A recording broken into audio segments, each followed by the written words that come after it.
Yes.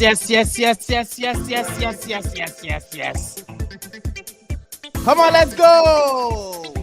Thank God it's Friday. It's all about Friday. Friday Sports Preview Show. It's your main man here. They don't know Sport Entertainment. That's what they call me. I welcome everybody on this channel, on this program, on this show, on this lyrics. Doing it, kicking it live on from our studio, Intercontinental Sport TV. Come on, let's do this. Let me tell you what to do. First of all, if you're watching this for the first time, I tell you, this is the place you talk about sport, music, good on, good analysis. Take it from me. I tell you, subscribe to the channel. It is what it is. Big man thing. It's all about sport on this show, on this channel. It is what it is. Back again. This is Stick John. Subscribe to the channel. Right bottom the corner there. Click subscribe. Put on a notification. Let's do this together. Let's build a community. The main man is here. I have a friend in the studio. We want to dissect. We want to analyze. We want to put in place and tell you it's all about EPL. It's all about this soccer game. Beautiful game. The round football game, leather game. I tell you, it's Friday in here. It's so hot in here. I tell you, Robbie, it's also all the way from Ibadan, Nigeria. Professor Tuchel in the building. Let's do this, all guys. I tell you, sit back, relax. Let's do this together. Okay, what's going on your side? Okay, what is going on? Talk to me. Don. It's a pleasure to be here today. I'm loving the vibe in the studio. Thank God. Man. Yeah, thank God it's Friday. Uncle T, also all the way from Oklahoma. He's on the corner. He's a Manchester United fan. He's so happy. He's angry. Only Casemiro in the building. He has a lot to say. He's smiling. He can't wait to get into the game. Let me bring him in. Uncle T, what's going on your side? What's going on, bro? You ready? Hey, I'm doing well, my man. How you doing? Yeah, bro. It's been a long time. Welcome to the show. One love, bro. It's all about this game called soccer. You sit back. That's your hand. You getting ready? Oh, yeah? All right, let's do this. Let me bring in another brother from another mother. I call him Prof. He knows everything about Chelsea. He's the baddest guy in the building. I tell you. Prof, talk to me. Is Hello, Chelsea going to lose everybody. This game Hello. Greetings to everybody. Welcome to the show today, the Friday Sports Show. I mean, it's always nice to have football back again this weekend, and we have a lot to dissect and talk about. Welcome, everybody. All right, welcome. I don't know the line up Chelsea right now. His name is Robbie. Robbie in the building. What's going on, bro? Talk to me. Hey, good evening, guys. So good to be on the show once again. Like I was saying, let's get the show started because I'm sure our viewers are at home and they are ready to hear what we have for them. So let's get the show started. All right, let me let the cat out of the bag. They send me. They call me the Don of Sport Entertainment. Music. Bantering is welcome on this show. Please, if you want to call us, let me call this number on WhatsApp. If you want to join us on this show, it's 410-770-1200. You can see that number is unique. No doubt about it. Guys, let's get into it. Come on. What's up, guys? How you all doing? Very well done. Badass. Uncle T, what's going on? Are you scared? No. Yes. No. Scared. Yes. Who is scared? Can I be scared? Why will I be scared? I'm talking about Southampton versus Manchester United. You remember? You see, the one thing that made me to come to the show today is my level of confidence. Wow, Uncle T, United. after so long, now you can show your face. My man, Kule, my man. You did not come. Wow, no. All right. You know, sometimes, you know that sometimes you decide to just go to your shells first and then strategize. So that by the time you're coming out strong, because this show like this, you cannot come there with the way you don't have bullets. They will finish it. Very true. You are a smart man. Very true. All right, you're welcome, guys. It is what it is. It's been going to be a very fantastic show tonight. I tell you, this is what we're going to discuss about EPL Match 4 fixtures. Also, you know about Champions League is already out. Europa, you know, that's where we belong. I'm talking about Arsenal, only Arsenal in Europa. Manchester United in Oh, sorry. I'm sorry. What I mean is we are both in Europa, you know. There's a mix up somewhere. All right. Also, other sport we're going to discuss, you know, but let's start things straight. Let's look at the fixtures we have for this weekend. We're still coming back to, you know, tell our viewers about the new thing we are going to start doing on this show. A shout out to these people that Statical Soccer. They're giving us the software to, you know, to move things around. But I'll still tell our viewers what we are about to do on this channel. I tell you guys, if you're watching this for the first time, you know, let me tell you something. It's all about sport in here, building up a community. Let's talk. Uncle T, you're welcome once again. Bro, one love, man. All right. Okay. Straight into this. We have these fixtures for this weekend. We have Southampton versus Manchester United. The first match tomorrow. I'm not scared. I tell you, I'm not scared. I swear, I'm okay. I'm all right. Brentford welcoming Everton. Brighton also welcoming Leeds. Now, Leicester City. That's why Professor Tuchel is on this show. He's traveling all the way to Stamford Bridge. Whether they go to break the bridge again, I don't know. But I think Leicester has been so useless this season. I mean, let's forget it. Also, we are looking at Liverpool. I'm waiting for Irate. Surely is going to join us. He's going to tell us what's going on with Liverpool. Are they going to see the first winning over Bournemouth? Or no, Bournemouth also is not bad either. They've just lost one match so far. And then Man City welcoming Crystal Palace. Arsenal welcoming Fulham. You know Fulham is also in form.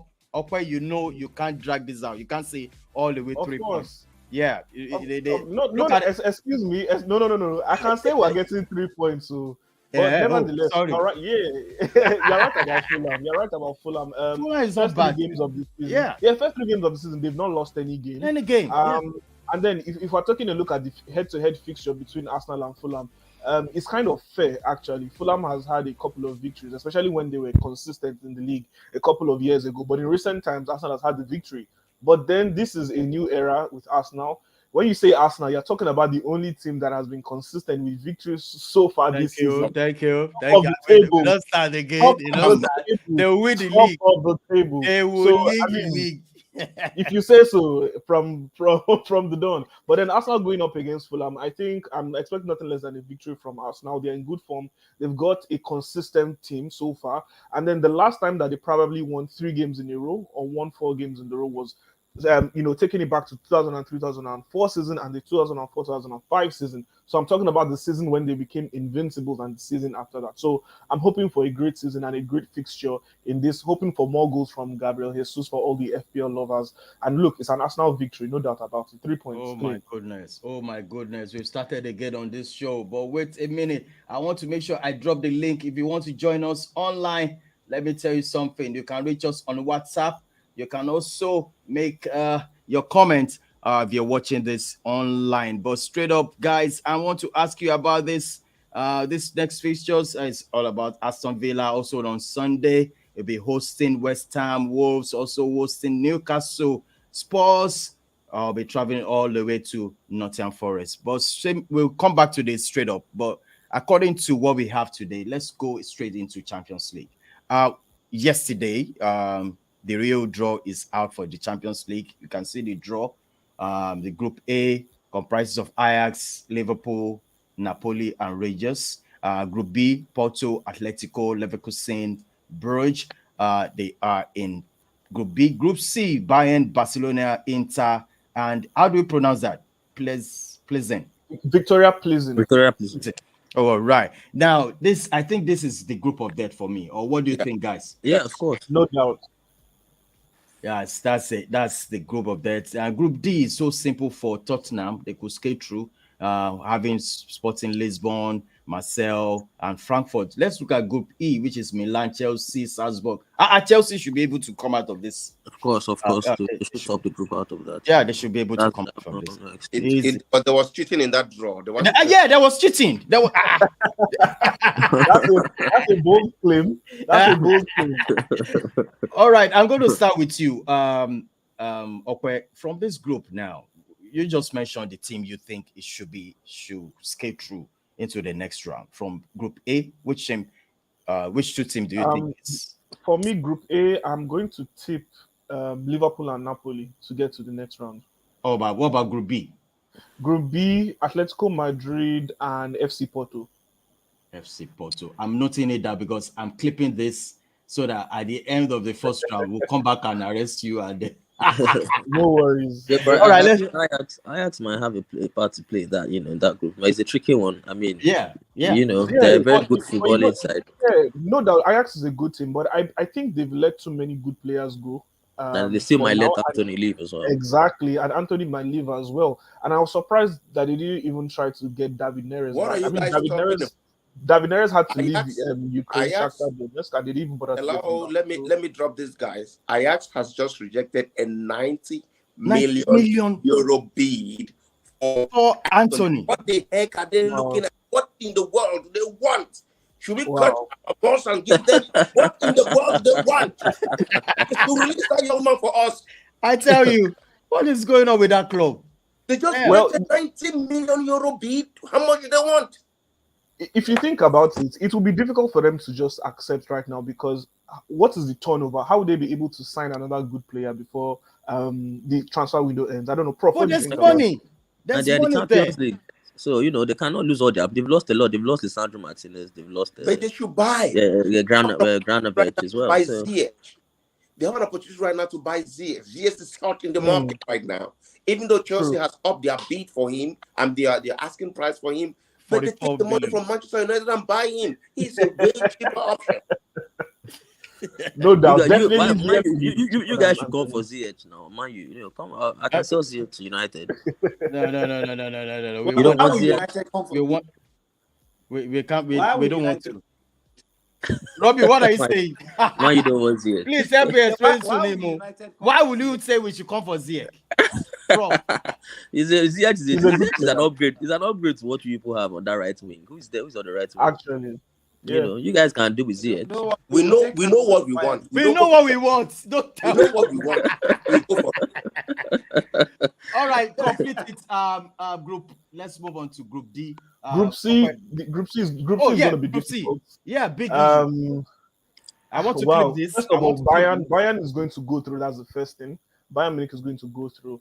And I think Inter will actually squeeze Barcelona out. And Barcelona currently are not in tip-top form. They've not really hit good form. Xavi is yet to know his starting 11.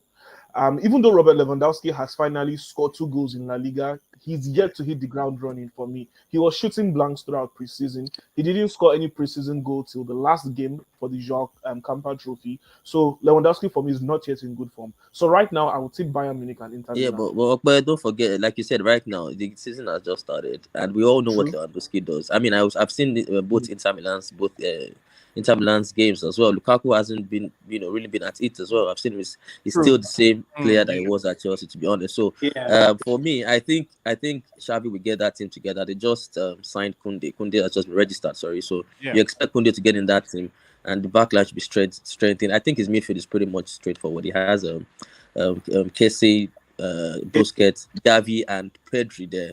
Very two exciting young players, what's good prospects in the future, and also Rafinha and Dembele and Lewandowski. I think that they have a lot to be. They should have enough to get out of that group. I see Inter Milan finishing 3rd and going to the Europa League. All right, that's good. So, Opa, you said you're going for Bayern and Barcelona. I mean, Inter and Inter Milan. Yes. All right. What about Group D? Group D, Frankfurt and Spurs. Okay. Group E. Group E, Chelsea topping the group, and AC Milan coming straight after them. Now let's go. Yeah. Return of Tomori. Yeah, so Group F, Real Madrid easily, and I think RB Leipzig. Yeah, Leipzig should be able to do it. Although Shakhtar Donetsk, they can always spring up a surprise, but Leipzig should be able to do it. Yeah. All right. What about Group D? Group G. That's Group G. Group G should be Manchester City and Dortmund. However, or Dortmund. But you know what? Julian Lopetegui has been assembling a very decent squad with Sevilla. They also signed Isco. If Lopetegui is able to get Isco back into good form, that team is going to look dangerous. So I think it's going to be Manchester City, Dortmund, or Sevilla. I don't know if I'm safe. What about Group H? Group H, easy. Paris Saint-Germain and Benfica. Juventus is not going anywhere. They are What? Are you kidding me? Why? Juventus is in a limbo. That's a huge one. First of all, there is no assurance. There's no assurance as to when Paul Pogba is going to get back from his injury. Number one, Di Maria just got sidelined after the first Serie A game. Filip Kostic, who just joined, is finding it difficult to settle in. Number one, doesn't speak the same language, and he's not necessarily playing in the same position as he was while he was at Frankfurt. So a lot of things to consider. They don't really have a striker who is all guns blazing, firing on all cylinders. Vlahovic, for me, seems to almost look like a scam. He shines more in Serie A, hasn't really had time to probably shine in the Champions League. Moiskin is not hitting the goals because he's not even getting games. And then their key players are old legs. Cuadrado, Bonucci, Danilo as well. 30-plus players. So, I don't know. And they're not in good form. And it seems like Allegri has lost ideas in terms of how to set up this team. One last thing on Juventus. Their last game, they seem to have no structure on the field. There was no midfield that was apparent. Then Zakaria has been out injured. And then it just seems like Locatelli, Rabiot, and Co don't really have some sort of have the impetus, attacking guidance. Impetus. Exactly. Yeah. They don't have the attacking impetus. They don't seem to have some sort of guidance on the pitch. So I don't see Juventus going past the group stage. All right. Thank you so much, Okwe. I'm coming for you, Robbie. What's your own prediction for this Group A? Which team do you think is coming out straight up? Okay. Group A, I'll take Ajax and Liverpool. Napoli have a chance. Napoli have a chance, but I think their lack of experience at a point in time probably might be undoing. So I'll take Ajax and Liverpool. Liverpool to top the group, Ajax to come in second. For Group B, I'll take Porto and Atletico Madrid. For Group C, Bayern and Barcelona. Inter don't stand a chance. Wow. I believe. Okay. What about Group D? Teams will practically. I think I think you're breaking up. I barely hear you very well right now. Can you hear him? No, it's breaking up. Yeah, Robbie's breaking up. We know that. Oh, okay. Okay, let me hold on, Robbie. I'll come back to you. I think your internet is so. Let me ask you one thing.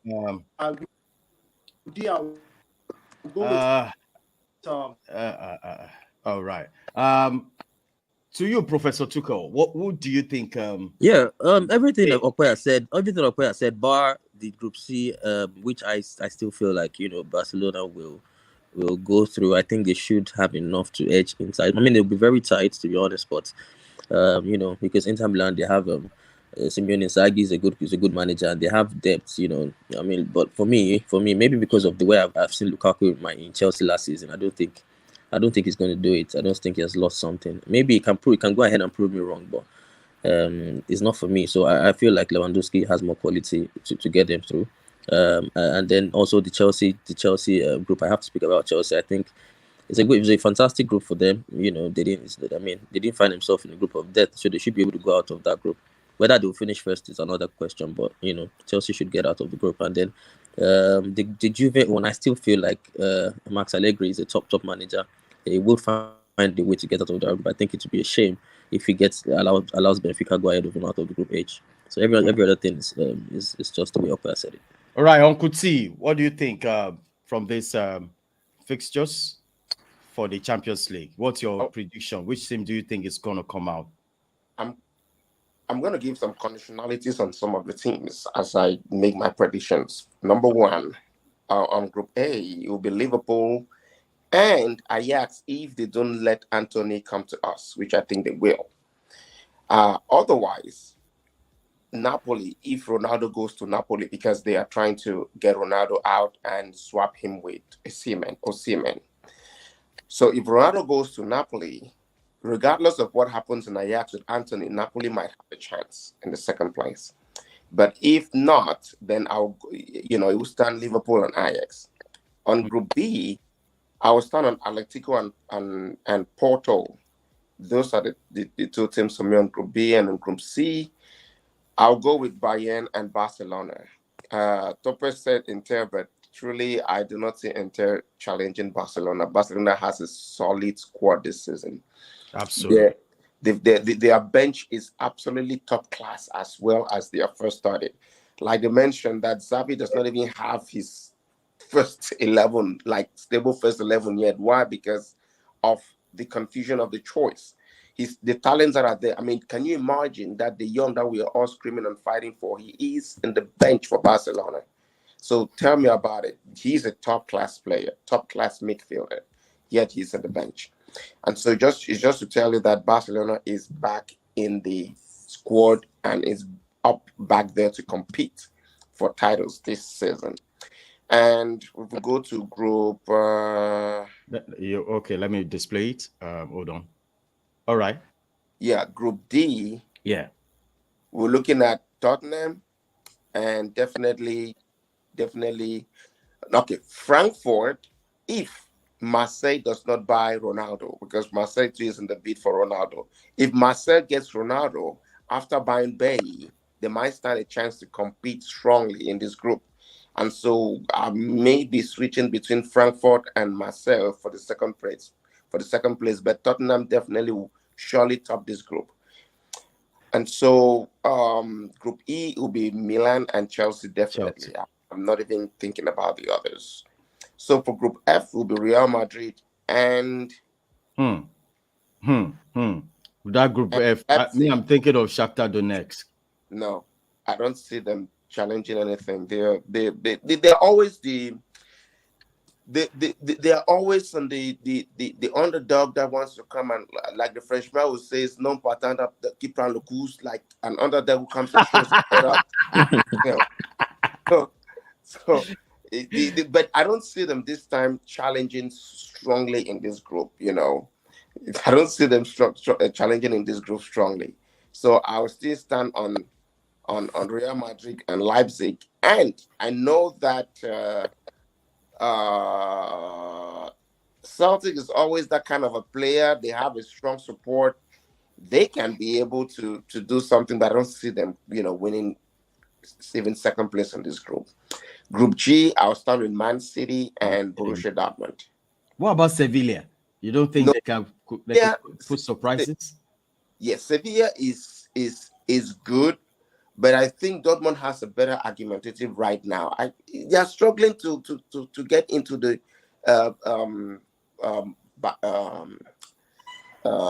league right now. Their start has not been very fluid and strong, but I see them, reorganizing their team and coming back strong. Champions League is a whole different ball game than the leagues. So I see Borussia Dortmund really, putting up a good fight in this pool. And the last one is Paris Saint-Germain, Juve. PSG and Juve, that's going to go to straight up. If Ronaldo decides to go to Benfica, then that would be a different story. The one thing of why I'm putting conditions on Ronaldo, because Ronaldo is a game changer in any team. Absolutely. He can change games. Champions League is his thing. So if he goes to any team that plays Champions League, anything can happen. He can just become the best in there and make some crazy, actions that would change things up. But and that's Ronaldo for us. So that's why I put some conditions about the teams is going to finally go to window. It's just like 5 or 6 days to the end. All right.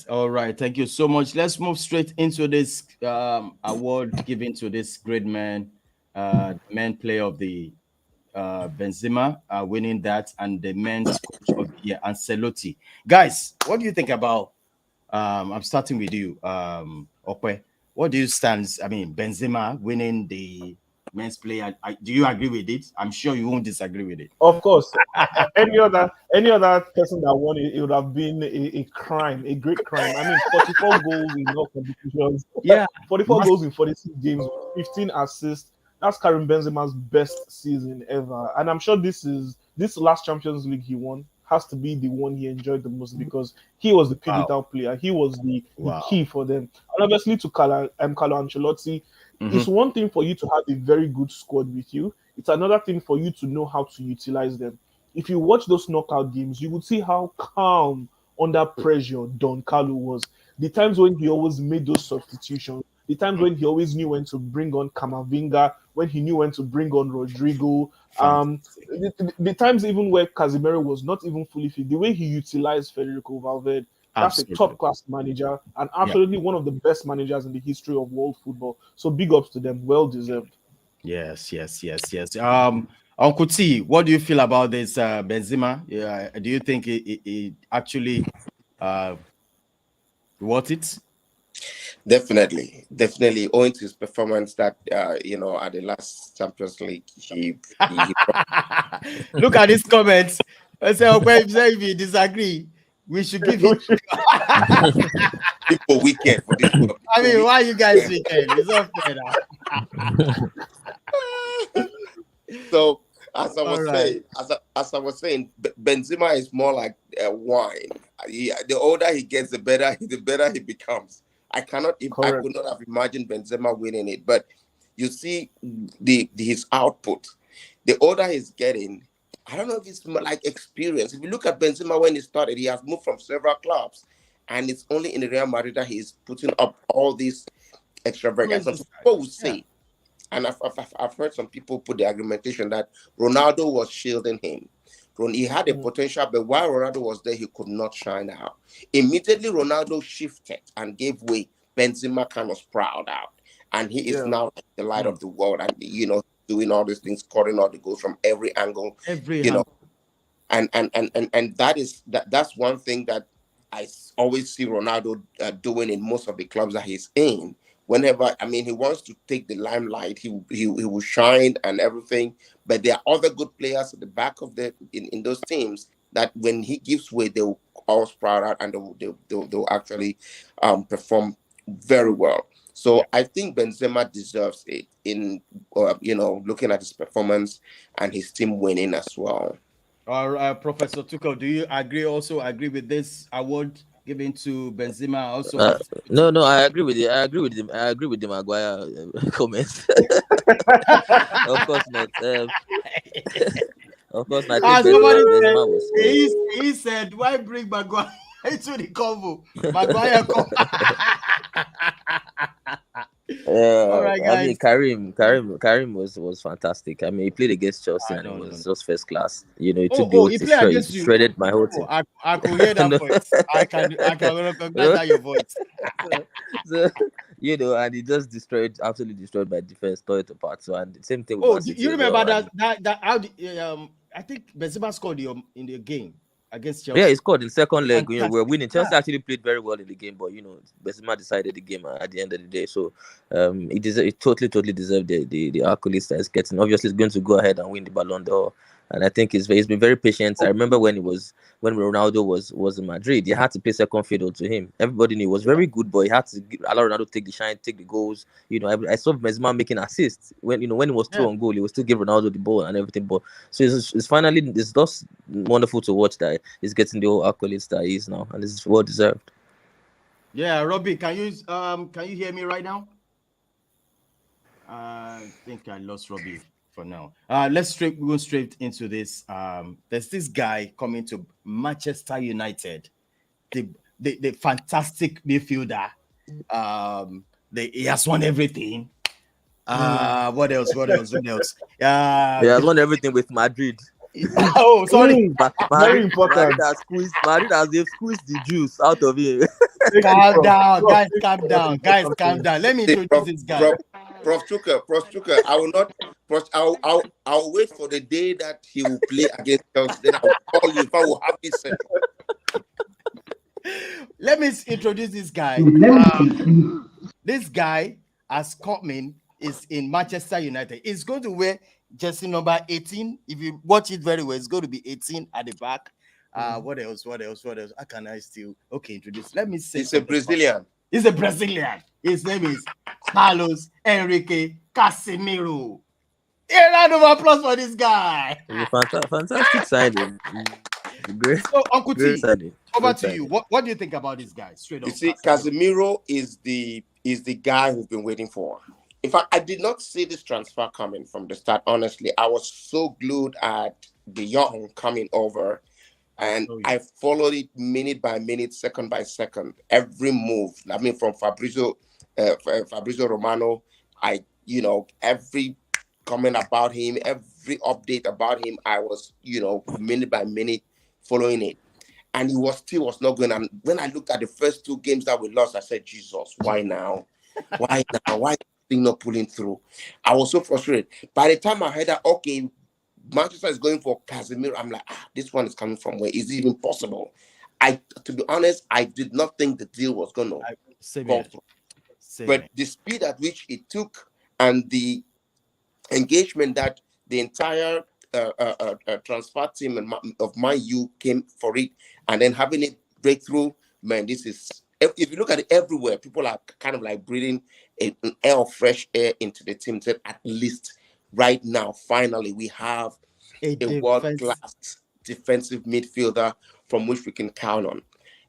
I mean, it's still not ruled out that Man U is still going for De Jong if the opportunity. I think it's done. It's off.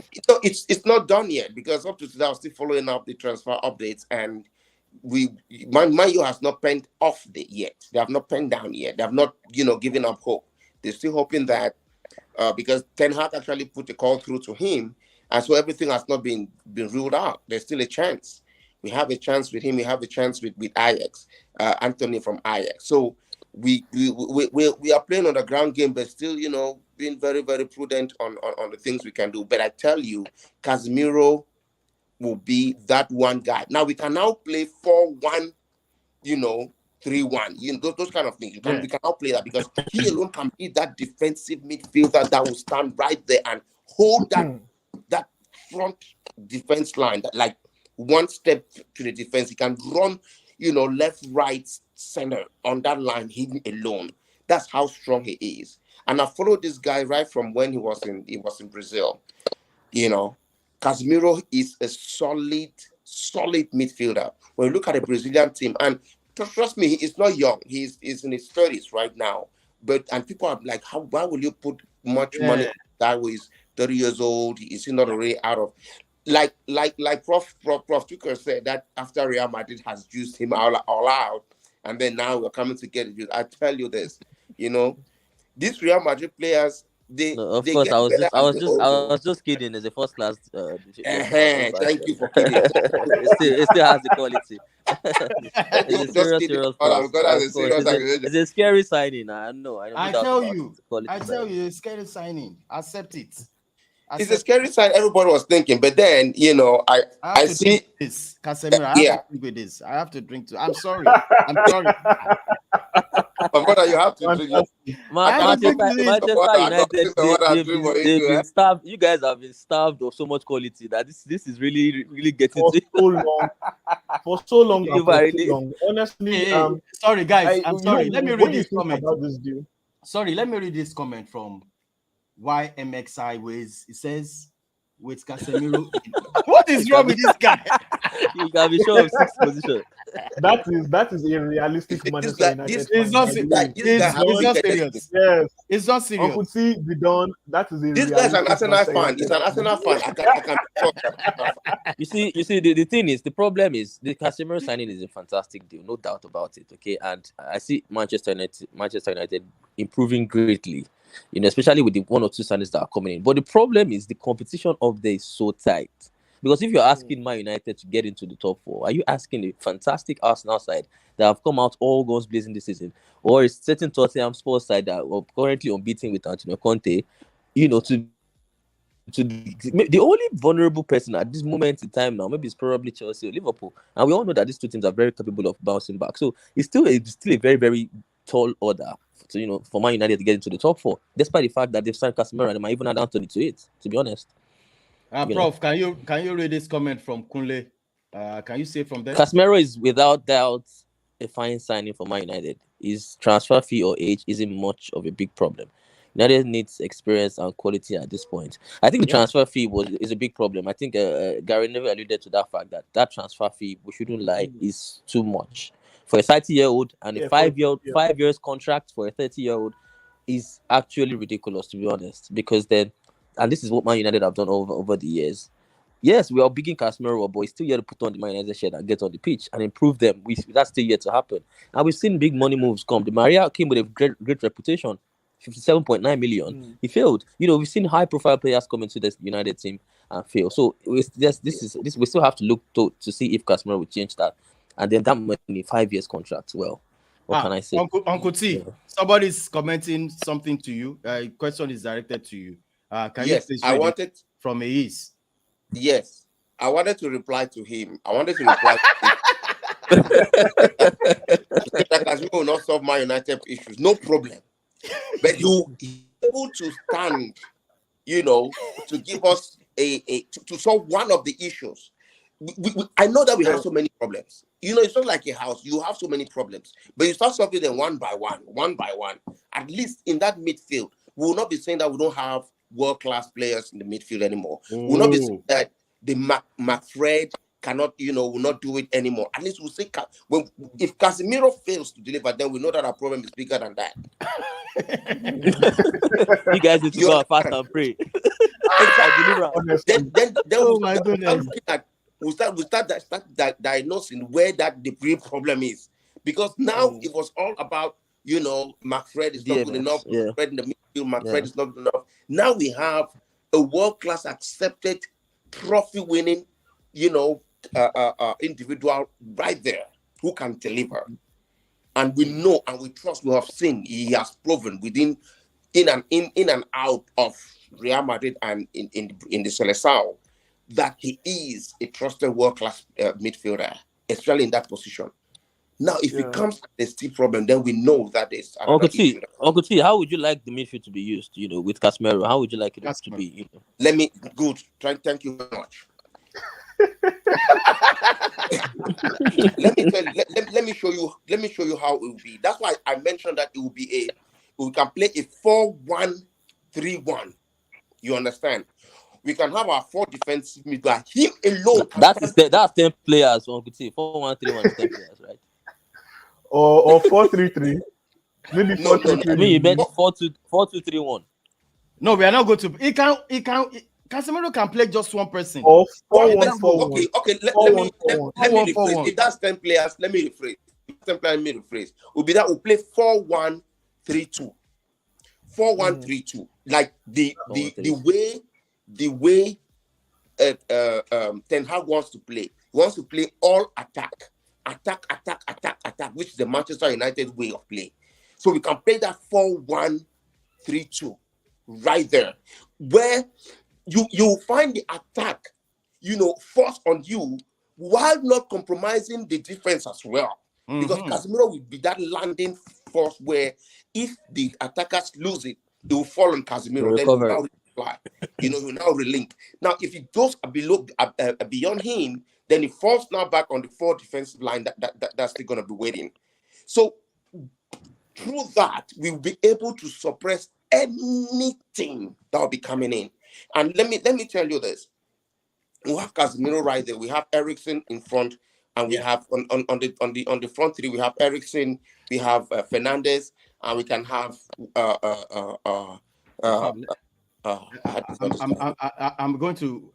want to hold on, Uncle T. I'm going to share the screen for us to see the formation of Manchester United. I think but before we go there, there's this thing I want to display. I'm ashamed to put it online, but it is what it is. It is what it is. It's about Europa League. You know, I'm ashamed that. Sorry, Don.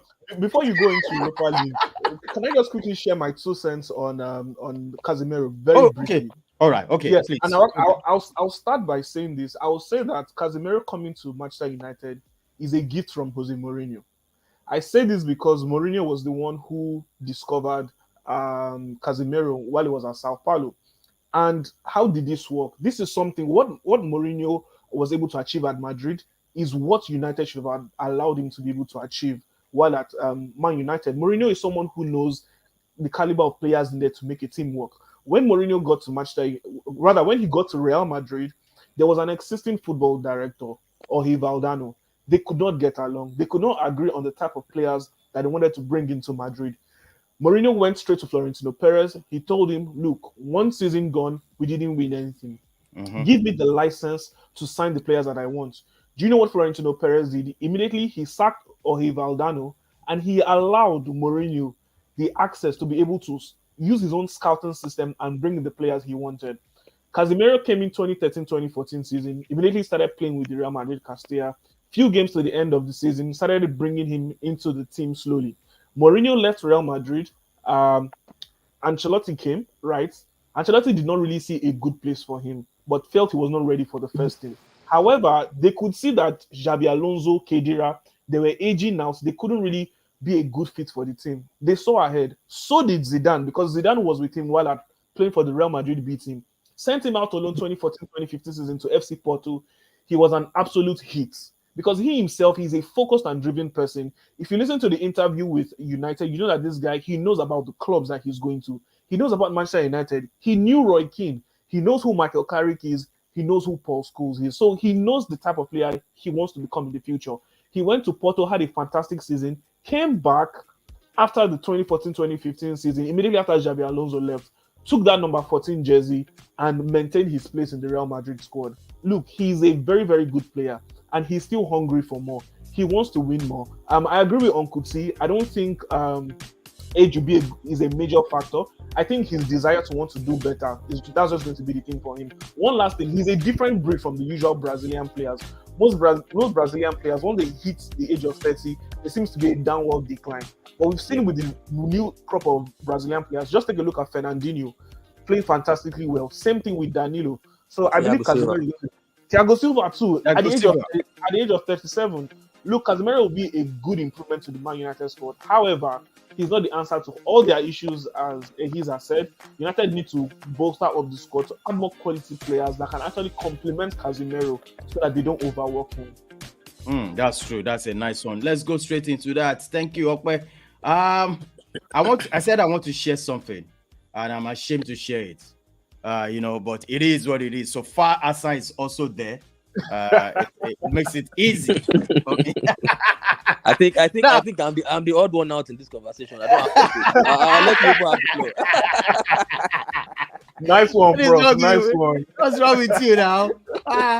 You're too proud. All right, let's look at this. We have Europa League, Manchester United in Group. I don't even know. Group E, and Arsenal in Group A. Do you see Arsenal coming out from this Okwe? Straight up? What the Don? What kind of question is that? There's obviously no doubt about that. Look, the only unfamiliar team has to be Bordeaux and I like the question. And this is even their first time in a competitive game, or rather in a competitive UEFA competition. And they made it to this stage after getting knocked out of the Champions League qualifiers, by the way, against Dinamo Zagreb. So, and they won their first Norwegian title in 2020, and they retained it last year. So this is an emerging team. But then we know about them, obviously. We know about FC Zurich. They are from Switzerland, so everybody knows them quite all right. And last but not the least, PSV Eindhoven, managed by Ruud van Nistelrooy, Manchester United legend. They've got good players that even Manchester United are trying to sign. Cody Gakpo is one person to look out for from them. Yeah. They've been on the resurgence so far this couple of years, but there won't be a problem for Arsenal. But the two teams that obviously qualify, Arsenal and PSV Eindhoven, no doubt about that. All right, Uncle T, what do you think about Manchester United? Can we scale through from this group? It's an obvious one that we're going to scale through. There's no doubt about that. I know some people are kind of, like that Real Sociedad, can be stumbling block and stuff. But I tell you the truth, with the determination that I see in the eyes of the players, with the will and the desire to win that they are in, I bet you, I'm afraid of any team that's going to stand before. I'm sorry for. I don't care if it's Chelsea or Arsenal. I'm telling you. Wow. Something. I said, watch it. It's coming.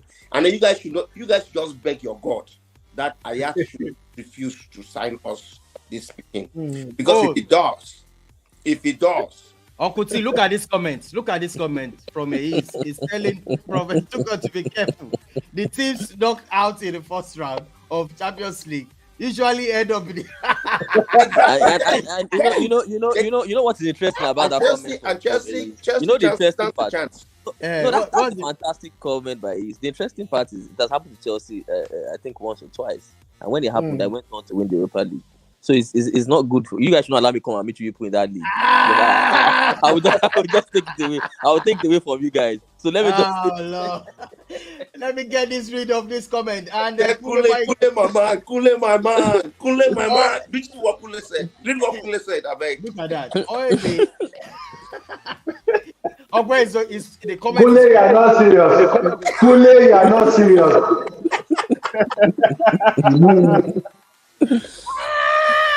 All right, that's it, guys. Let's go straight into this. Are you saying? I think. Well, let's forget about. I'm just so shocked we could stoop so low like this. Well, it is what it is. I think Arsenal is very familiar. Should be familiar with this Europa, and you see, they just drag us into this. They don't. Yeah. They don't. This is. There's something I want to say here. There was a year that Juve was relegated to League 2, to the second division of the Calcio.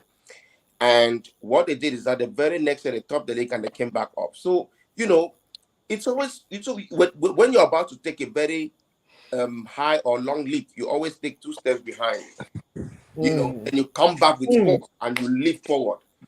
You guys, words of wisdom. Watch this season for Manchester United. We have taken steps behind. We are in Europa, no problem. The problem is not being there. The problem is just winning it and tell them that our level is not here. Then we move up to Champions League. You understand? Be done. Whatever happens. But Uncle T, Monday, Monday, Uncle T must be back on this show on Monday. Whatever happens, because the result of that game against Southampton, we must know.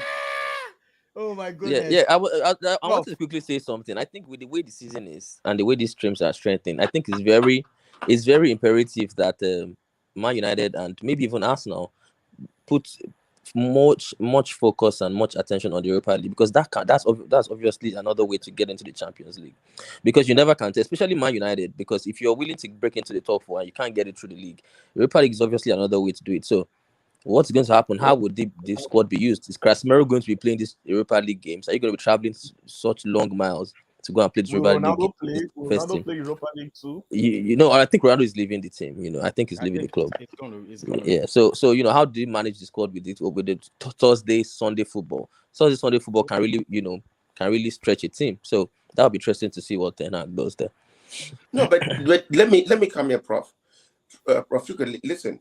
In all the teams, even in Champions League, all the teams in the Champions League, they play the same players in the leagues and they play the same players in the Champions League. It's all about how they value that, championship or that they're going into. The only thing I don't want Manchester United to do is to underrate Europa League. Because I remember one time when Jose Mourinho, in the time of Jose Mourinho, I think we were third or second, or I think we're fourth in the table, but we won the Europa and we were in the Champions League that year. So we should not take it lightly. We should not minimize Europa League, because it like you mentioned, it can be our stepping stone to the Champions League. However, it will also give us a trophy this year, because even though I'm still very optimistic that Premier League is not ruled out for us, even after our first 2 defeats, because it's just the beginning. It's just the beginning. Arsenal is going to kick his leg in front of the Old Trafford. Uncle T, are you just saying that you can win the Premier League? Is that what you're trying to say? That's what I'm saying. If you know what breaking news. If you have your bet, you can. I'm surprised, Uncle T. Right now, people are watching you. That's what I'm saying. That right now, my only condition is that I should get Anthony. If I get Anthony, I'm winning Premier League. I am doubting nothing. You guys will have three. You guys. I beg. Anthony Elanga, Anthony Marshall, and Anthony. 3 Anthonys. See, the triple A. Don't try me. Not try us. The John.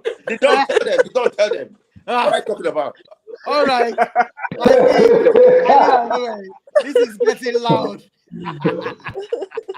Oh my goodness. I tell you guys, it is what it is. Let's move straight to this next stage. I want to do a quick shout out to this sport. They call them tactical soccer. We want to go straight into the next option. This moment, I just want to bring out this song. I want to share my screen. Bring out because we want to talk about this fixtures, But first, I want us to look at Manchester United playing against Southampton. DJ, please bring the music down, please. All right, let me share my screen. Let's try and do something different we've not done before. Hold on. Okay. I want to introduce on this show right now. I have Manchester United. Can you see it, Uncle T? Yes. Yeah, very clear. It's very clear. All right. This is courtesy. They're sponsoring this moment on this channel. They call themselves Tactical Soccer. It's a software which you can use to build your narratives about analysis of anything. So we have in goal De Gea. Are you okay with it, Uncle T? Yeah, definitely. For our match tomorrow, we have De Gea goal. Do you think this guy, Malaysia? Do you think is still good to start over Luke Shaw?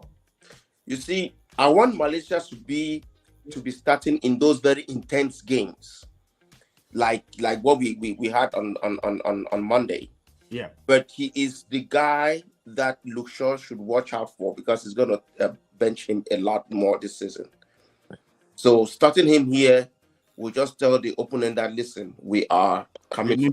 We mean business. Yes. All right. What about Martinez? It's better to put him there. All the back four. You okay with it? You see, Martinez has been the warrior fighter in that back line. I love it. Nobody can doubt it. I know some criticisms I'm saying about his height but they said the height. They always say height. I tell you, see, his game has not been to jump. His game has just been to intercept the ball before he comes to the opponent, and that's his game. Or destabilize so he don't even have the time or the stamina to even jump to hit the ball. So he is a smart defender. If you look at his game, he's a very smart defender. Yeah, absolutely. What about Verratti also?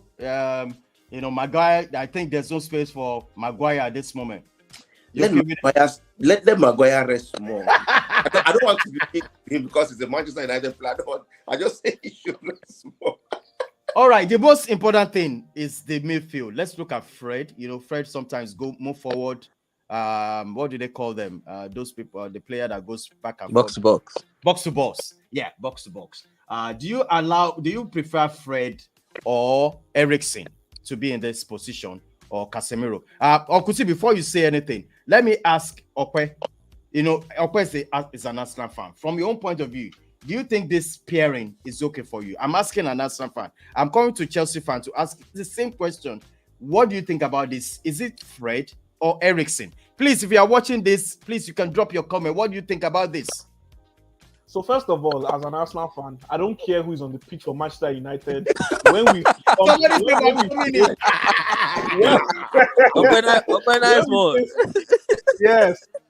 face each other, when Arsenal faces Manchester United in the next 2 weeks, straight 3 points for Arsenal. Remember that I said that. But you know what? As an analyst, if I'm looking at this, having Fred and Casemiro on the pitch should be tactical, depending on the type of game that they are approaching. Fred can always come on to the pitch to assist Casemiro when United already, maybe they have the lead already. They want to show up the defense and they want to retain the ball. You can do that. But then when you're going up against teams and you need goals, I believe Casemiro is good enough to play as the sole defensive midfielder, and then he's flanked by Eriksen and Bruno Fernandes. I must say that I'm very much impressed with Eriksen. He's covered the most distance out of all the Man United, yeah.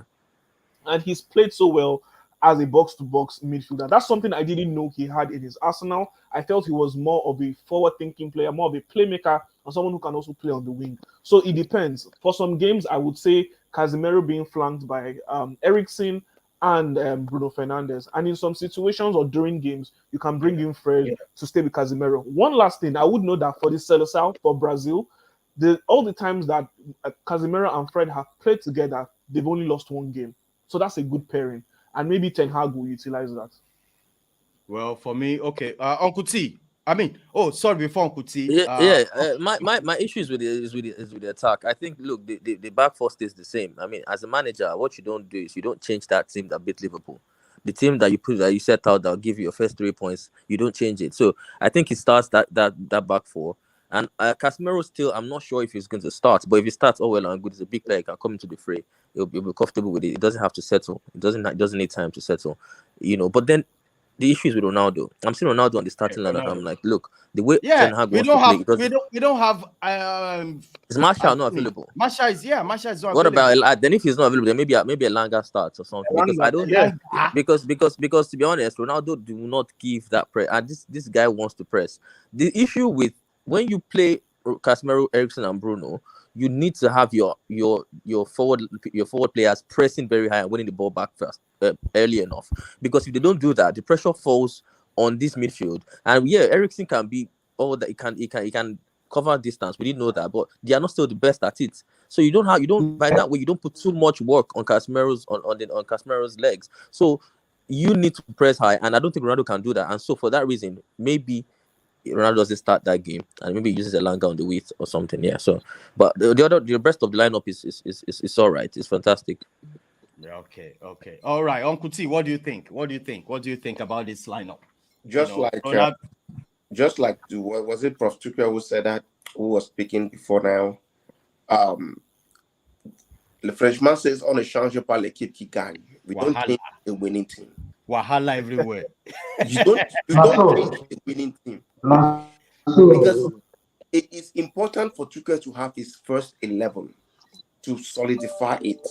And this is what happened with Radnick last season. He didn't have his... He kept changing, and it was difficult for him for the players to have a cohesion and play amongst themselves to understand each other. If you look at the way Pep Guardiola tries to build his team, you can slip and definitely guess his first 11 anytime that will get in. He will only be making changes tactically based on the game, the way he sees the game. He knows that Mahrez is going to come in, and this is the way he wants Mahrez to play. He knows that this, other players are good, but his first starting, you have it right there. And his bench is equally of quality. So in this, I would think that the same formation that beat Liverpool should start this game. And then in the course of the game, as it goes on, and the only other person, like I said, the only other change that should be done is Casemiro being introduced into the team. Otherwise, the rest of it, and What about Ronaldo? You want Ronaldo to start? Yes. McTominay substituted, and then Casemiro comes in with Eriksen, and then Ronaldo. Man, this Ronaldo man. You see, that's why I said Ronaldo is always a contribution in anything, because sometimes you want him, you want to use him, but he's not that pressing player like he mentioned. You see, my style of play for Manchester that I'm looking at is that upfront pressing and giving Casemiro that leeway in that midfield for any rebound. Any rebound that comes when they shoot it back, is the one to recover it and then start play from there. Giving our defense line time to recover and then do any kind of counter attack and stop any counter attack that may result from that from the opponent. And that's the way the game has to be. But Ronaldo cannot be that offensive player. But he's a player that can score on one-on-one anytime. You know, he doesn't lose on, you know, one-on-one with the goalkeeper. But that's my problem is we can start Ronaldo and change him, or he might be a substitute.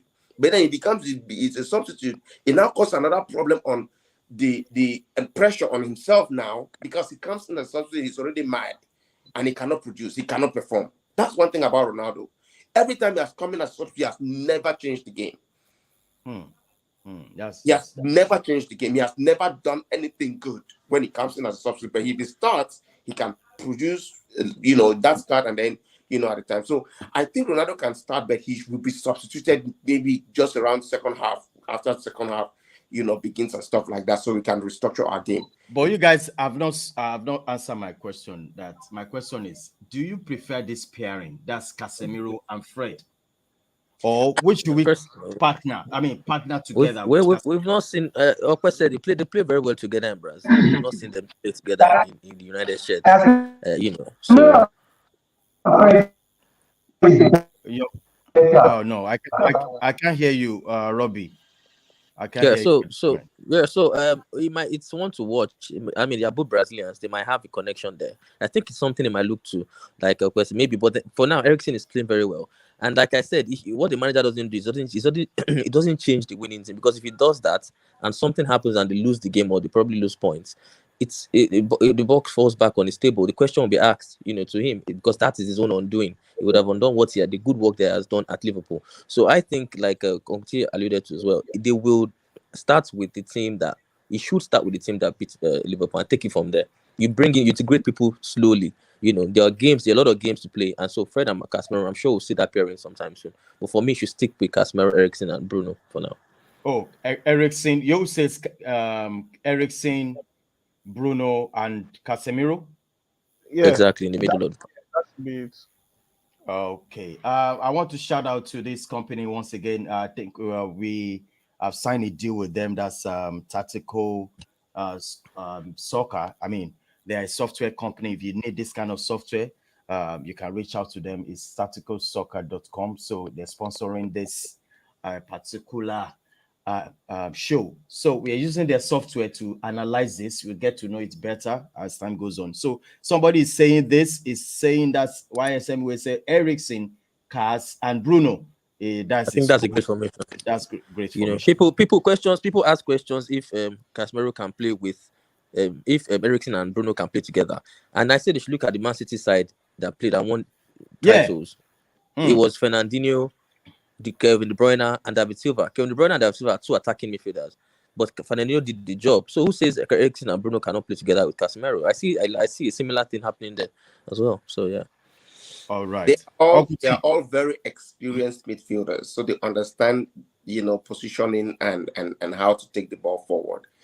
You know, one thing that I've observed with Brazilian team between Casemiro and Fred is that Fred plays a number 10 role in Brazil, kind of, where he runs that upper line and Casemiro is behind him, such that he is a supplier to all the attackers. Fred is a supplier to all the attackers. He doesn't go into the box. He stands right at the edge where Bruno is. In fact, he plays the role that Bruno plays in Man United right now in Brazil. So that's what Fred does. So if you look at it, Fred is that, and that's where he's comfortable at.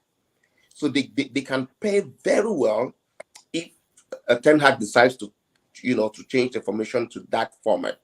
However, Fred is a dynamic player. He's a bull in that midfield. He can also deliver, you know, wherever he's placed. But I think for better results and for a stronger cohesion between these three players that we want to see, it should be that Eriksen, Casemiro, and Bruno for a start. All right, that's fantastic. Let's go for that's Arsenal Fulham. Now over to you, Okwe. This is your match.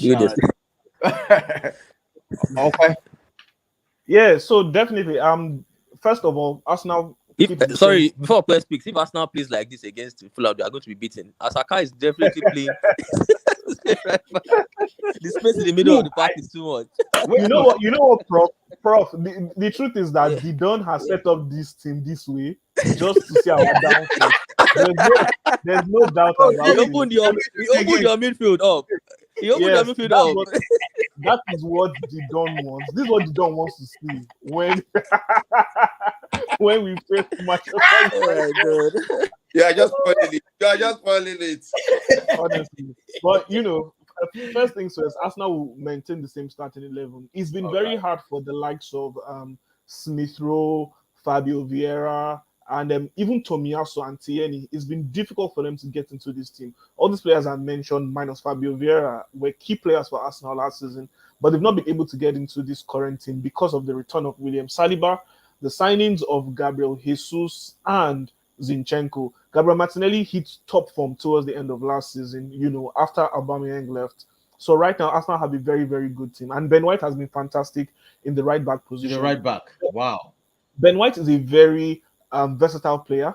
And when he was at Brighton, he played in midfield also. So for me, I see that if Thomas Partey does go out of the team, you might see Ben White get into that position for Arsenal. That's something to look out for. That is if Arsenal doesn't sign Yuri Tillemans or a midfielder that can step in for Thomas Partey. So definitely Arsenal would still line up in a 4-2-3-1 formation. You have both Thomas Partey and Xhaka as the anchors. However, once Arsenal are with the ball, you have Thomas Odegaard who dictates the tempo of every game for Arsenal. Yeah. Odegaard is with the ball. Unlike last season, or rather, unlike the last 2 seasons, Arsenal always move their attack or start up their attack from the right-hand side, and we attack through Saka. But we know that Ben White is not that type of fullback. Ben White prefers to remain static and not necessarily be mobile. So Arsenal has been attacking from the left-hand side. So while Thomas Partey remains static in the middle of the field, you then have Granit Xhaka who is able to move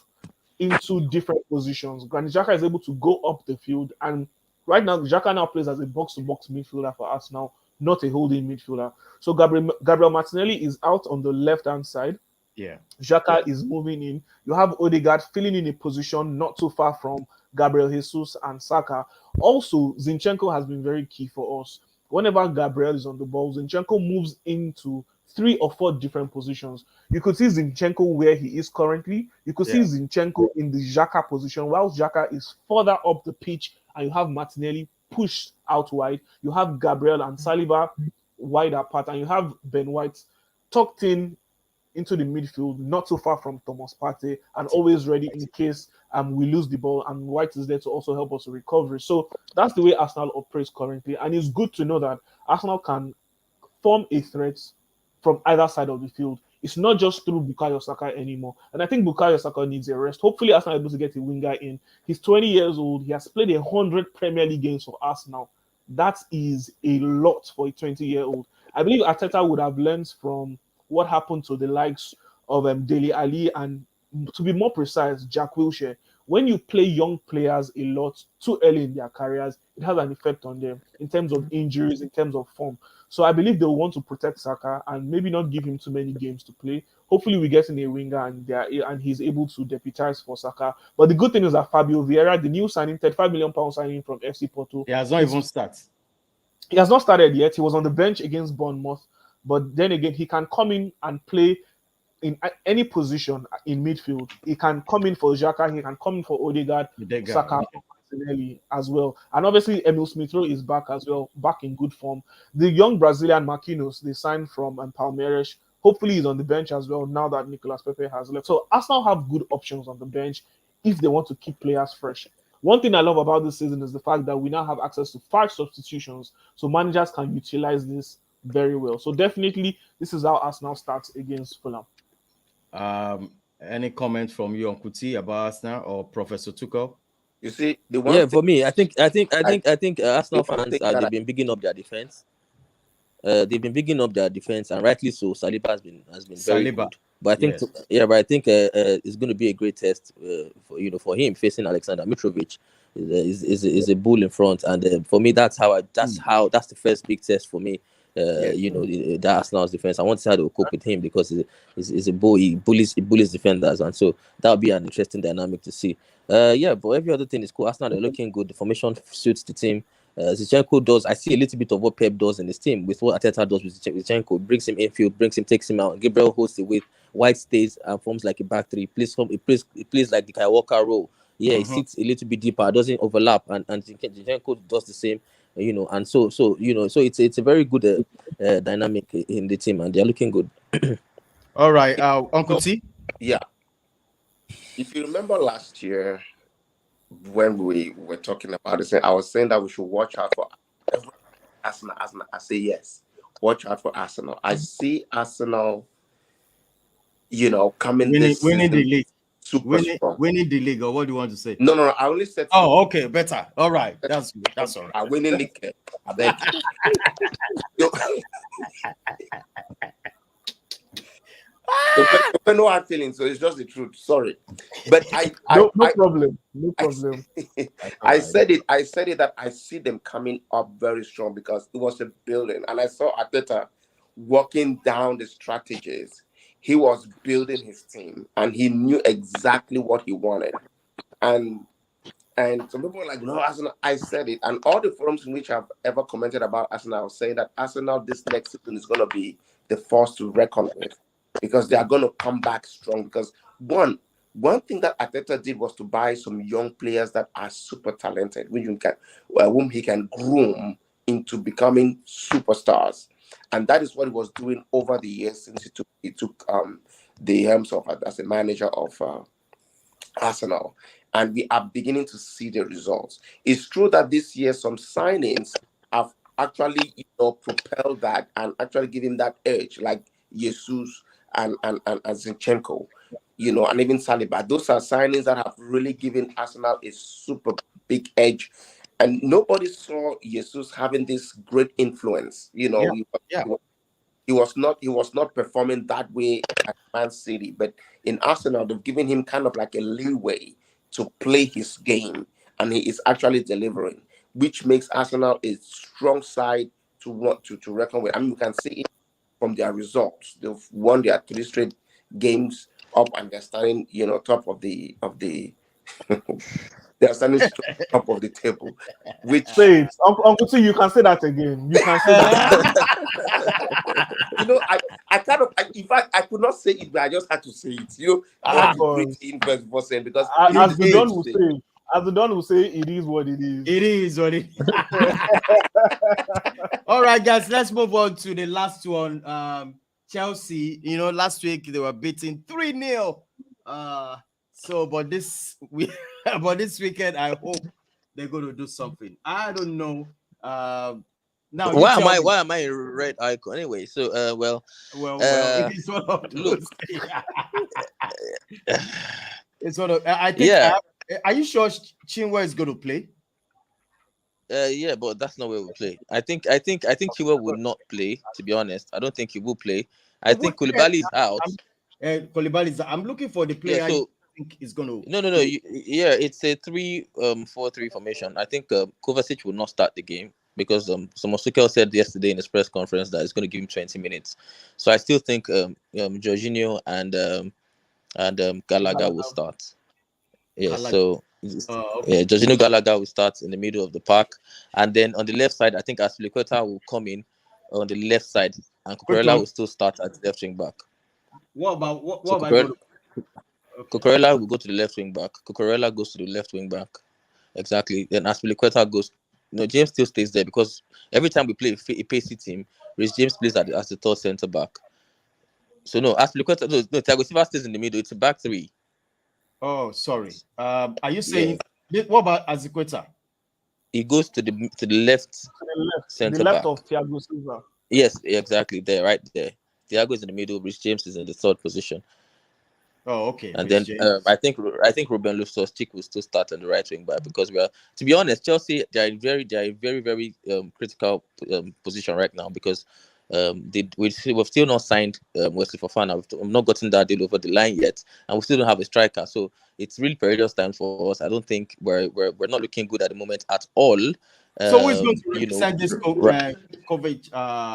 Ruben Loftus-Cheek will play there. He'll play on the right wing back, and so for me, it's going to be a very difficult game. It helps that Leicester City they are not in great position at the moment. They are not playing well. They've not signed, and some of their players want to leave.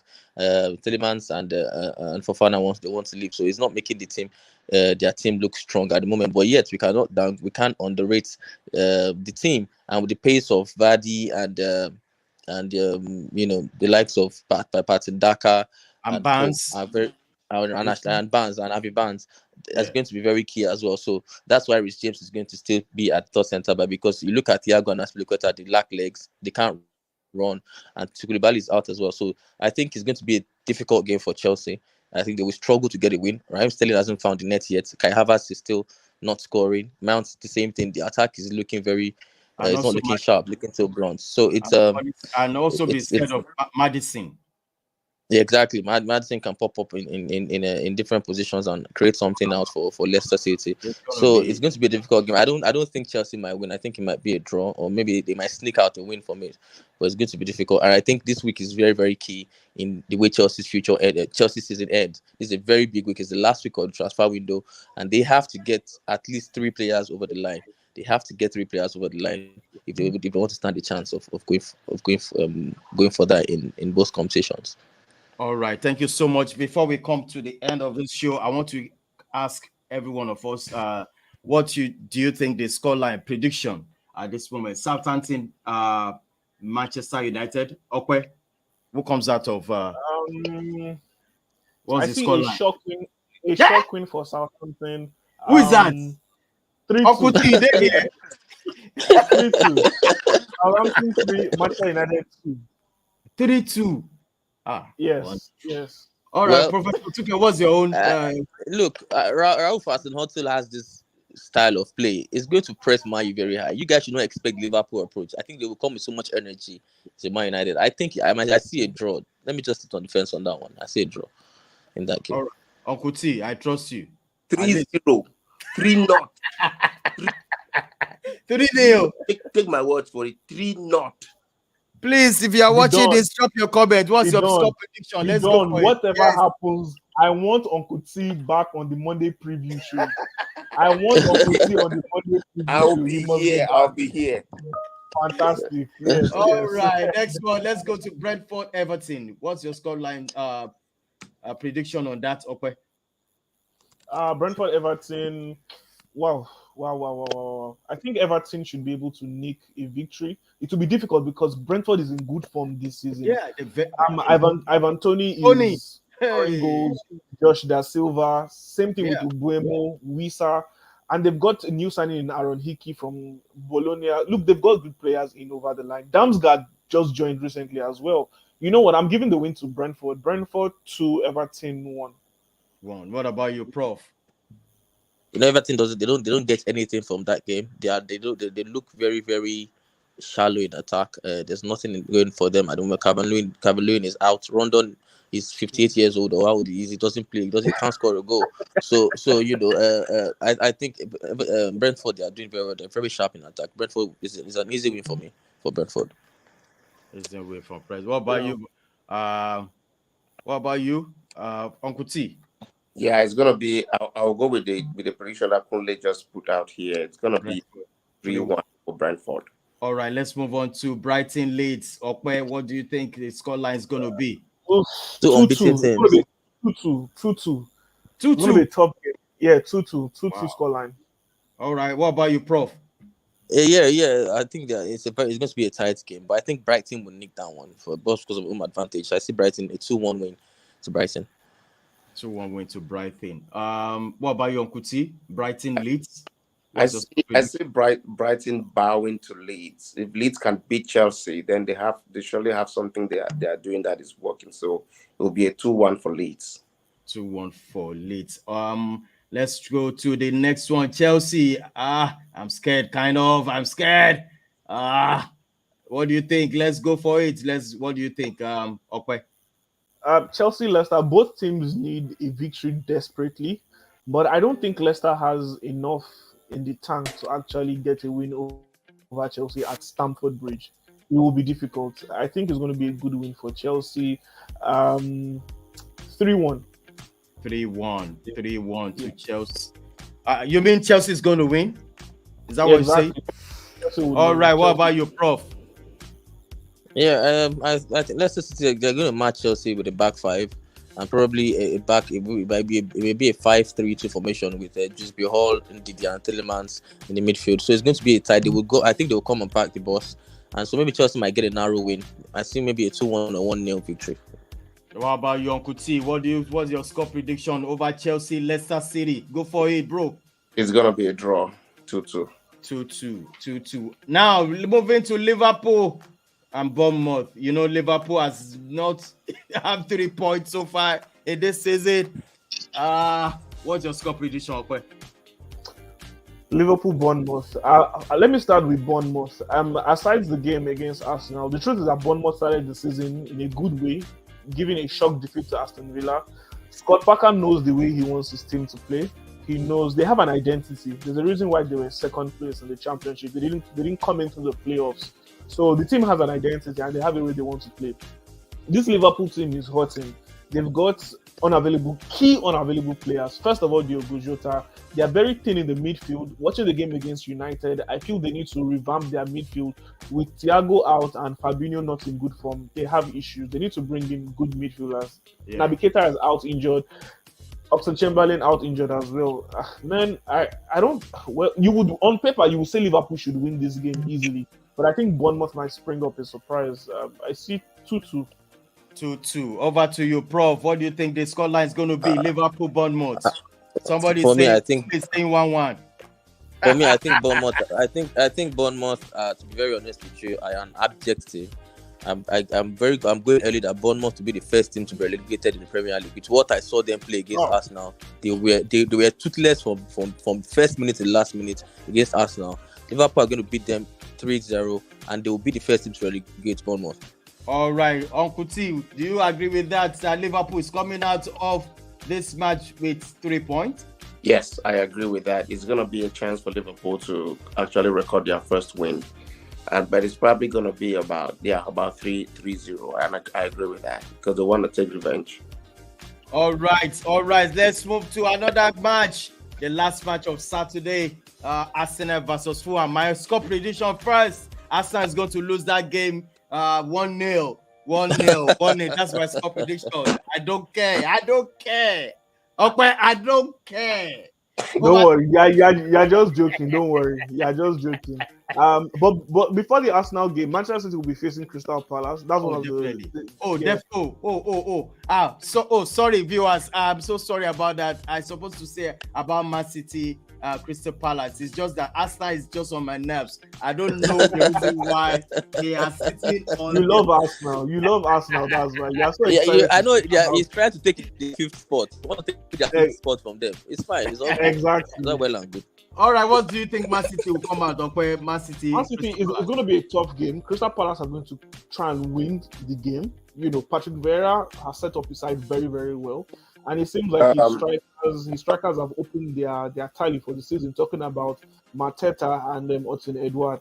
But I think Manchester City will still win the game. They have enough quality to get a victory. So Manchester City will win the game. 3-1. 3-1. Wilfred Zaha to score for Crystal Palace. All right, Prof, what do you think? I think Palace, City always have it difficult against Palace. Palace are very solid defensively with Gueye and Anderson and Ward Mitchell. I think they're going to play the same way they played against Liverpool. Palace, they will play and then they might stick in Zaha up front to cause problems on the counter attack. If Man City are not careful, I think they might get a shock there. To be honest, I see if they are not careful, but they should get the win. Man City, they will have too much at the Etihad to get a win, but they should be careful. Okay. Straight up, Uncle T, we'll see you later. One love. Thank you, guys. Don't worry. I wish you could say something about Arsenal before you go. Arsenal, let me say it. This game is gonna be a draw. 1-1. A round of applause for that. Let me play. I have to play some music on this. Come on, Arsenal. Uncle T, I'll see you on Monday. On Monday. All right, let's move on to Arsenal. What do you think? Arsenal is going to win. I'm sure of that. Of course, no doubt. And I'm hoping they keep a clean sheet. Hopefully, 2-0 victory. Arsenal 2, Fulham 0. All right, Prof, what do you think? What do you think? I think it might. I think it's a game of goals. I see a 2-2 scoreline because look, Fulham are not here to joke in the Premier League. I love the way they are set up. I love the way Marco Silva is using this team. They are dynamic. They play in 4-2-3-1 formation as well. Mitrovic is a handful. So I see a 2-2 draw in that game. All right, let's move on Sunday. Aston Villa is welcoming West Ham, and Aston Villa at the moment, I don't know. I mean, West Ham at the bottom of the table. What do you think your score line is going to be, Okwe? Both teams will need a victory desperately. Desperately. But then, look, West Ham have been struggling in the Premier League, majorly because of Mikel Antonio. He hasn't really been able to hit the ground running. However, their new signing Skamaka has been playing well in the qualifiers for Europa League. I don't know. If there's anything that's going to win this game, I think it's going to be West Ham. I don't think Aston Villa have enough quality in them to actually get a good victory against West Ham. So, but I'll stay safe. I'll stay on the edge. 2-2. All right, 2-2. What about you, Prof? Yeah, I think I'm on Okwe's side. I think it's going to be both managers are starting to be under pressure. West Ham, they don't have a win. Gerrard is under pressure. He has just one win, and the team is not playing well. So, look, if they lose this game, the crowd are going to be very touchy and all that. So I see them holding out on a draw in that game as well. All right, let's move on to Wolves. Wolves Wanderers will be welcoming Newcastle. What's your score prediction, Okwe, on this one? A win for Newcastle. I think Newcastle are in good form, and they can get a victory out of this. 1-0 to Newcastle. 1-0 to Newcastle. Over to you, Prof. What do you think? Yeah, the problem is Wolves is they are very, very good defensively, and they signed is it Marcus Nunes or what's on that midfielder? Highly rated midfielder they just signed, in their midfield Newcastle. To join Newcastle. Yeah. No, I'm talking about Wolves. No, I'm talking about Wolves. So, I mean Gonzalo Guedes. Yeah. No, Guedes is in the attack. I'm talking about the midfield. They made a record signing from Sporting. They signed the midfielder from Sporting. Oh, yes. Mateo Nunes. Mateo Nunes. Thank you very much. Mateo Nunes is a highly rated midfielder, and it's a record signing. It's very, and so Wolves are they are a very strong team. The way they set up, difficult to break down. While Newcastle, Wolves don't have the attack. They're not scoring lots of goals at the moment. Newcastle, on the other hand, are doing well attack with Allen Saint-Maximin and Wilson, really running riots these days. So yeah, I'm on the side that Newcastle they won't lose that game. It might be a Newcastle win or draw. All right, that's the last match for the weekend. Is going to be Tottenham Forest hosting Tottenham Hotspur. What's your score prediction over this, Okwe? Spurs win. Nottingham Forest. So far so good. Okwe doesn't want to say it. No, I mean so far so good. Nottingham Forest have been fine, but I think Spurs have more quality compared to them. And things that Forest have been signing a lot of good players, but it's going to take time for those players to gel. They are making the right signings, I must say, but they're not going to hit the ground running. A quick one. What do you think about the fact that Nottingham Forest has signed about 16 players? Do you think 16 players? You think it's an advantage to them? So right now, as we speak, it's not going to be an advantage. In the long run, it might be because they are actually signing. No, I'm talking about it in the course of surviving the season. Okay. So in the course of it depends on the coach. I think Steve. What's his name now? Steve. I've forgotten his surname now, but I know his first name is Steve Cooper. And then Steve Cooper. Thank you. Steve Cooper is a very, very good manager. The bulk of the players they had last season were on loan, and he was able to get them to qualify. So he knows his onions. The last time he was in the Premier League, he was the coach of Swansea. Sadly, they got relegated, and then he actually came in midway, so that wasn't his fault. Technically, they are very good. So it's now how he's going to make them gel so fast. How are they going to bond so fast on the field? That's what's going to matter. Yeah. And the thing is that I don't think they have time. Yeah. They don't have good time. Yeah, their run of fixtures is not favorable, actually. Yeah, it will be difficult for them. Are they going to survive relegation? I think I'll be able to answer this question in November. We will know by then. Yeah, I think Steve Cooper is a fantastic manager. Yes, he has signed 16 players, and for all of but then for me, I think the quality they put in through the ranks are very good quality. Henderson in goal for Man United, Morgan Gibbs-White, fantastic player. Emmanuel Dennis, a Nigerian brother, is up front with. In fact, they have two Nigerian brothers now. Yeah, Dennis and Awuni and all that. So for me, I think they should if the manager, like you said, the bulk of the work has to be done on the training pitch. But I think tomorrow Spurs will be too much for them, and Son and King will be too much for them to handle. So I think Spurs will get the win. Professor Tuchel, I have good news for you. In the last 3 minutes, confirmation of an agreed deal between Chelsea and Leicester City for Whoa! 75 million pounds initial agreement. Yes.